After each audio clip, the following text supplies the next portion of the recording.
Hello friends, എല്ലാവർക്കും ഒരു പുതിയ വീഡിയോയിലേക്ക് സ്വാഗതം. എനിക്ക് പറ്റിയതുപോലെ നിങ്ങൾക്ക് ഈ അബദ്ധം പറ്റരുത്. അപ്പോൾ വീഡിയോയിലേക്ക് എല്ലാവർക്കും സ്വാഗതം. ഞാൻ നിങ്ങളോട് ഷെയർ ചെയ്യാൻ പോകുന്നത് ഒന്നെന്ന് വെച്ചാൽ നമ്മൾ യൂട്യൂബിൽ വീഡിയോ ഇടുമ്പോൾ ഒരേ സമയത്ത് ഏതാണ് കണ്ടന്റ് അത് ഒരേ സമയത്ത് തന്നെ ഇടാൻ ശ്രമിക്കുക. ഒരേ കണ്ടന്റ് ആയിരുന്നാൽ നല്ലതായിരിക്കും. അപ്പോഴാണ് നമ്മളെ ചാനലിൽ സബ്സ്ക്രൈബ് ചെയ്തവർക്ക് അതേ കണ്ടന്റ് തന്നെ കിട്ടുമ്പോഴാണ് വ്യൂ കൂടാൻ സാധ്യത ഉണ്ടാവുക, ലൈക്ക് വരാനും എല്ലാം സാധ്യത ഉണ്ടാവുക. നമ്മൾ ഒരേ കണ്ടന്റ് ഇട്ടാലാണ്. ഞാൻ ചെയ്താവെന്ന് വെച്ചാൽ ഞാൻ പല കണ്ടന്റാണ് ഇട്ടത്. ചാനലിൽ പല കണ്ടന്റ് ആയിട്ട് കോമഡി, വ്ളോഗ് അങ്ങനെ പല കണ്ടന്റ് ഇട്ടത് കൊണ്ട് തന്നെ എനിക്കിപ്പോൾ വളരെ ലോ ആയിട്ടാണ് വ്യൂ കിട്ടുന്നത്.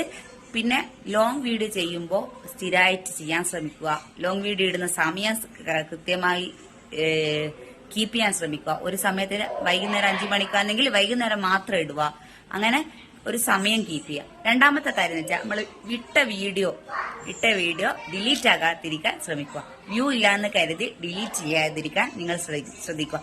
എനിക്ക് പറ്റിയ അബദ്ധം എന്ന് വെച്ചാൽ ഞാൻ ചാനൽ യൂട്യൂബ് തന്നെ ഡിസേബിൾ ആക്കി വെക്കുന്ന മെസ്സേജ് ഉണ്ടല്ലോ, അങ്ങനത്തെ ഷോർട്സ് കണ്ടാലേ എനിക്ക് പേടിയായിട്ട് എന്തെങ്കിലും ചാനലിൽ വരുമെന്ന് കരുതി ഞാൻ ഡിലീറ്റ് ആക്കി. അതെനിക്ക് അറിയില്ലായിരുന്നു. അതുകൊണ്ട് എന്റെ ചാനലിൽ ഇപ്പോൾ വളരെ കുറവ് വ്യൂ ആണ്. നിങ്ങളിത് ആവർത്തിക്കാതിരിക്കും.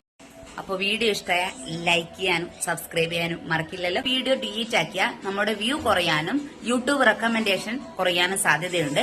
അതുകൊണ്ട് ഇടുന്ന വീഡിയോ കൃത്യമായി പരിശോധിച്ചതിന് ശേഷം മാത്രം നിങ്ങൾ അപ്ലോഡ് ചെയ്യുക. എന്തെങ്കിലും പ്രോബ്ലം ഉണ്ടോയെന്ന് നല്ലോണം ചെക്ക് ചെയ്തിട്ട് മാത്രം വീഡിയോ അപ്ലോഡ് ചെയ്യാൻ ശ്രമിക്കുക. അപ്പോൾ ഈ വീഡിയോ ഇഷ്ടമായ ലൈക്ക് ആൻഡ് സബ്സ്ക്രൈബ്. അപ്പോൾ പുതിയൊരു വീഡിയോ ആയിട്ട് വീണ്ടും കാണാം. Bye bye. ചാനലിലെ